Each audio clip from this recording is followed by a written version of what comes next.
Алмазжан Акынжанович, мен 3 суроом бар, ошону жазып аласыз. Ош шаар боюнча. Ош шаарын өзүңүз жакшы билесиз. Ош шаарындагы ички көчөлөр боюнча.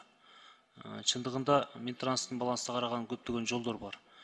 Жогоруда айтып кеткем, Ош шаарынын ички жолдорунун 50% гана ошо асфальт болгон да, калгандары ошо асфальт болгон эмес. Ошо толук асфальт болуу боюнча буга чейин 2017-2018 жылдары Кытай Республикасынын менен Кыргыз Республикасы келишим түзүп, Ош Бишкек шаарларына $100 миллион берген да.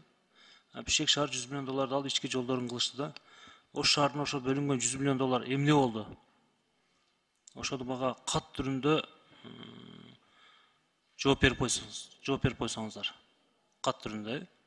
Не болду? $100 миллион Ош шаарына ички жолдорун оңдоо боюнча $100 миллион акча бөлүнгөн. Каяка кетти, кайсы жака иштеттиңер? Эмне үчүн Ош шаарына ошол которулбады, ошол иштер аткарылган жок. Ошонун негизинде Ош шаар ички жолдору азыркыга чейин 50%-дын жогорусу бүтпөй турат да. Ошол болгондо ушу күнгө чейин бүтүп кетмегиле. Жана ошондой эле айыл чарба боюнча да жакшы сөздөр болуп турат. Айыл чарба өзүңөр билесиңер, түштүктө бизде уже иш башталды. Биздин дыйкандарга кредит берүү боюнча РСК банк, Айыл банк, Керемет банктар уже ишин баштаса болот, түшүндүрмө иштерин кылса болот. Азыркыга чейин турат да. Эртең алар жаз өтүп кеткенден кийин жайда башташабы? Жайда аларга акчанын кереги жок болуп калат. Ошого мүмкүн болсо, ушул биздин дыйкандарга кредиттерди, пайызсыз кредиттерди эртерээк баштасаңыздар.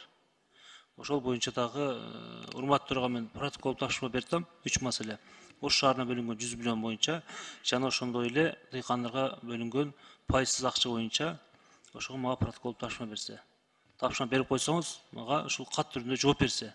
Жана ошондой эле Алмазжан Акынжанович.